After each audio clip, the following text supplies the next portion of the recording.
E é o seguinte, PL antifacção, né? Foi uma noite agitada de quarta-feira, de terça-feira, aliás, em Brasília. A gente está vendo aí o texto do Reinaldo, né? Facções, governo derrotou aberrações e Derrite escolheu perder.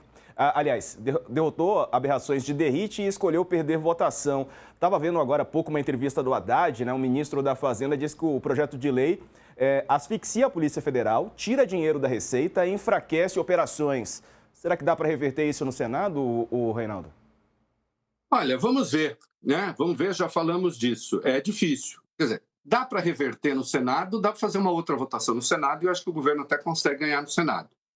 Então a gente até pode antecipar esse aspecto para que as pessoas entendam como funciona o projeto de lei. O projeto de lei tem a casa de origem, e a casa de origem desse projeto de lei é a Câmara, né? E, portanto, se vota ali e vai para a casa revisora. Então, a casa revisora é sempre a casa onde não nasceu o projeto de lei, né? É a segunda votação, né? A casa revisora, nesse caso, é o Senado. O Senado pode mudar coisas, né, daquilo que a Câmara votou e o texto volta para a Câmara. Para que a mudança do Senado valha, ela tem de ser endossada na Câmara. Se a Câmara rejeitar a mudança, vale aquilo que foi votado originalmente. Com esse placar, foram 370 votos, e como tem um espírito ali, né, do centrão da Câmara e não sei o quê, eu acho difícil que a Câmara, a não ser que se faça um acordo, e eu não estou vendo muito caminho para isso, a Câmara vai fazer valer o seu texto original, né? E aí resta o caminho do veto. Vai para o presidente Lula. O presidente Lula certamente vetará, e eu defendo vivamente que vete esse negócio. Vai ser derrotado mais uma vez. Que seja, tem de fazer a luta política. Não tem jeito, não tem jeito com essa Câmara, não tem jeito com esse Centrão, não tem jeito com essa gente. Tem de fazer a luta política, tem de fazer o debate com a sociedade. E aí, se quiser derrubar o veto, aí, para derrubar o veto, é preciso nas duas casas que tenha maioria absoluta, né? Na Câmara será fácil, no Senado já é mais difícil para derrubar o veto. De qualquer modo, pode ser derrubado? Pode ser derrubado. Né? Aí vai depender muito da articulação. É por isso que tem muita coisa sendo jogada ao mesmo tempo. Mais adiante nós vamos entrar, tem até indicação do nome para o Supremo, que está sendo jogado ao mesmo tempo. Nós estamos vendo a história acontecer. Né? Esses momentos são sempre difíceis, porque a gente vai lidando com fatinho, fatinho, um fatinho atrás do outro, né? E as pessoas que nos acompanham têm de se lembrar um pouco das suas aulas de história lá do colégio, das suas aulas do cursinho, né? Quando os professores tentavam explicar os antecedentes da Revolução Francesa, parecia que era tudo combinadinho, né? Uma coisa combinadinha atrás da outra. Não, eram várias coisas acontecendo ao mesmo tempo. E nós temos várias coisas acontecendo ao mesmo tempo, né? Então vamos lá. E para a gente entender as várias coisas acontecendo ao mesmo tempo, é preciso que a gente recupere a origem desse troço. E na origem desse troço está o envio de um projeto de lei necessário pelo governo sobre as facções criminosas, que as inscrevia no capítulo das organizações criminosas, evidentemente com recrudescimento de penas e outras medidas para perseguir o crime organizado naquilo que ele hoje é mais organizado, dinheiro.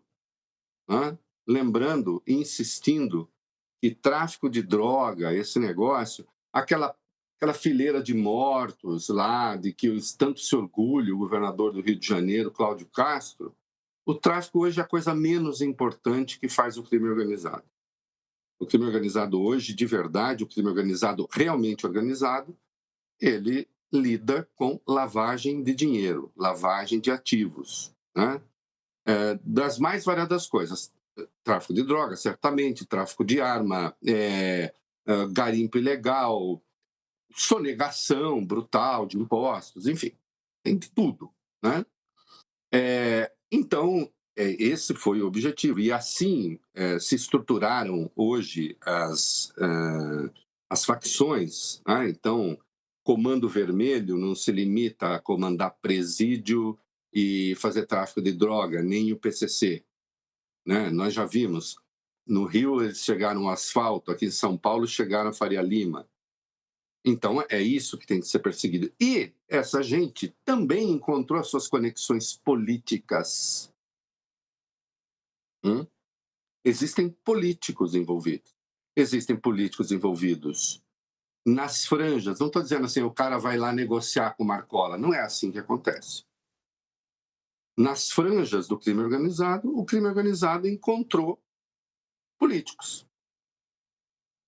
Tem uma fonte de recurso que se cruza com o crime organizado, fabulosa, e tem um nome isso, bonito, emendas ao orçamento. Nós estamos falando de 50 bilhões. 50 bilhões que circulam, Diego, no Brasil sem nenhum controle. Por mais que se tente controlar, nós vemos as dificuldades para isso. O ministro Flávio Dino, todo dia quase, está ali, ele é o relator da DPF, todo dia pedindo explicações, exigindo explicações, e ainda assim as explicações são sempre muito frágeis. Né? Então, o que se está buscando desbaratar, o que tinha de ser desbaratado e tem de ser desbaratado, é justamente esse cruzamento, essa imbricação, essa mistura de crime com política. É por isso que eu defendo que se tenha o Brasil, eu acho que o Brasil precisa de um Ministério da Segurança Pública, sem dúvida nenhuma, que cuide, que centralize as várias agências, as várias polícias, as estaduais, as polícias federais, né? Tem a Polícia Federal propriamente, Polícia Rodoviária Federal, que una essas forças de combate a essa criminalidade que assusta, que intimida, né? que prende as pessoas em casa. É preciso ter o Ministério da Segurança Pública para isso. Mas é preciso também, e nisso estou com o Daquia, com o Valfrido, que escreveram um livro, inclusive, sobre a criação de uma agência nacional antimáfia, que seja autônoma, né, que não possa ser demitida, que passe pelo controle do Senado, que tenha critérios de transparência. Mas se o próprio Senado está contaminado, se o próprio... Mas, de qualquer modo, quando a gente vai para os critérios de transparência, e a sociedade vai ter controle sobre essa agência. Então, a gente precisa ter isso, não dá para ficar como está. Porque, insisto, não se trata mais da criminalidade do morro, né? Porque nunca foi, ela sempre foi do asfalto. Não se trata esse PCC do Marcola com seus apelidos estranhos que de vez em quando são presos. Não.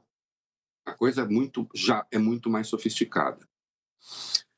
E agora, então, volto ao ponto. Quando o governo manda essa proposta, numa outra via, caminhava o troço de, como é mesmo?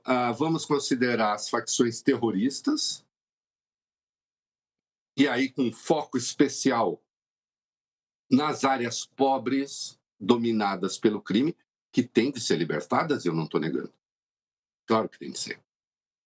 É evidente que tem de ser. É evidente que o Estado é que tem que mandar lá. Quando eu digo mandar, de acordo com a Constituição e as leis. Mas que focava especialmente nisso, assim como o projeto do Derrite foca especialmente nisso, tem um foco especial nas áreas de pobreza, sob o pretexto de que vamos libertá-los, mas, ao mesmo tempo, tirava a Polícia Federal da investigação dos crimes. Como é que alguém teve a coragem de propor isso? E não propôs isso sozinho. A mão que balançou o berço se chama Tarcísio de Freitas, em conexão com figuraças do Centrão. Então, a começar de Hugo Mota, que escolheu o Derrite para a tarefa. Precisamos contar a história, fazer as conexões. Como é que se teve a ousadia de pegar um projeto, que era do governo, passar esse projeto para a oposição, até aí na surpresa, quem sabe, tentar uma conciliação, mas não havia conciliação nenhuma. Havia a ideia do confronto. 2 horas e pouco depois da indicação do Derrite, já tinha texto. Isso já estava lá gestado, com essas aberrações. Transformava o Brasil no maior palco do terrorismo do mundo, não é? Porque não chamava de terrorista como Tarcísio defendia inicialmente, mas as punições apareciam no artigo 2º-A da Lei Antiterrorismo, 3.260. O Brasil viraria um celeiro de terroristas. O mercado financeiro advertiu que era ruim, as Forças Armadas advertiram que era ruim, porque expunha o Brasil, seja na questão financeira, a punições, seja na questão militar até. Né? E asfixiava economicamente a Polícia Federal. Né? E a questão da Polícia Federal permanece, ainda na 6ª versão.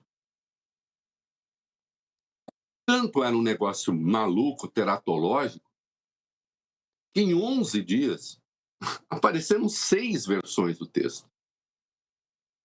Né? Tentando arrumar aqui, ali, as aberrações acontecendo, as aberrações se multiplicando. Né?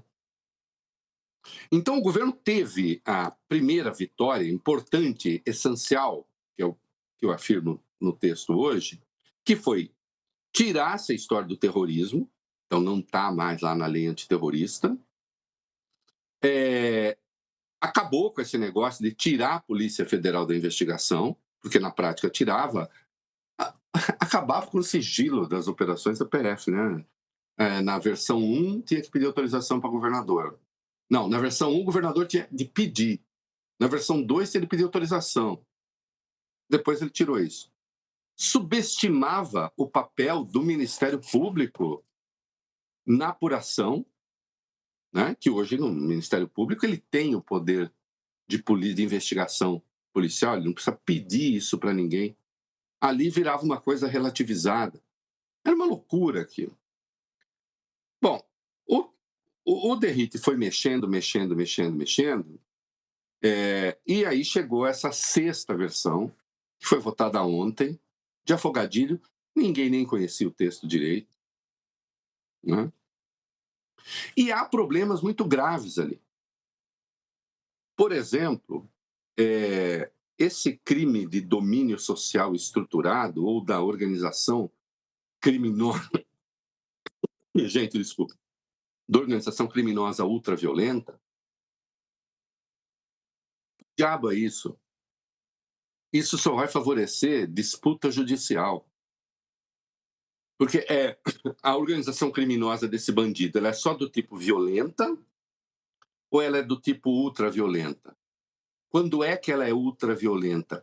Como é que se vai caracterizar a organização criminosa ultraviolenta? O tipo penal é um tipo penal aberto, que fica sujeito à interpretação. Um tipo penal aberto é o caminho do capeta, porque vai depender muito de cada um. Vai depender muito, literalmente, do arbítrio de cada juiz. Você terá critérios diferentes, porque começa que ultraviolento é um adjetivo, um superlativo com prefixo ultra. Nunca se viu isso em tipo penal. É uma aberração em si, né? Mas tem uma coisa lá séria nesse campo do tipo penal aberto, que fala do ato isolado. Então, pessoas, veja só, é organização criminosa ultraviolenta, 20 a 40 anos de prisão. Mas também pode ser punido com 12 a 30, que é uma pena brutal, quem, cometendo o ato isolado, possa recorrer a métodos, não sei como isso se daria, do domínio social estruturado.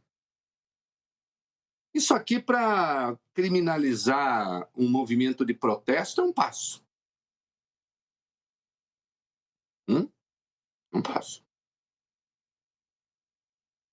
Então, não dá para o governo endossar um troço como esse, mas permanece nessa versão, nessa última versão, a proposta que retira recursos da Polícia Federal. Por que alguém quer retirar recursos da Polícia Federal? Qual é o descontentamento? O descontentamento de quem com a Polícia Federal?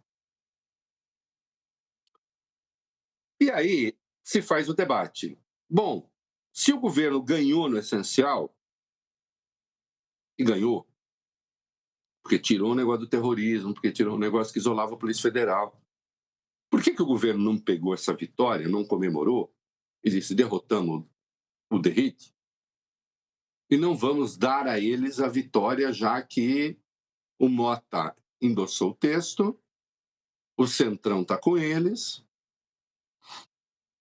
E veja bem, não dava, e eu acho que não dá, e acho que o governo fez bem, né? Fez bem em perder, veja você, que não dá para enviar para o Senado um texto como esse, com um tipo penal como esse, que desestrutura, na verdade, o combate ao crime, em vez de organizar, chega lá com o endosso do governo. Porque aí, então, bom, se o governo apoiou aqui, o governo apoia lá também, e você aprova um texto que você sabe que está essencialmente errado.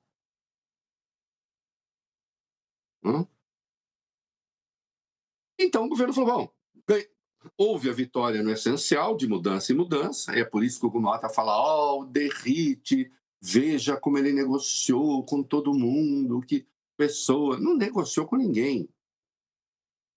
Não negociou com ninguém, aqui eles foram expostos, na verdade. Eles foram expostos. Né? E aí o Senado teria de endossar, e pronto. E vamos e caminhamos para isso? Então acho que o governo fez bem em orientar a derrubada, sabendo que ia perder feio.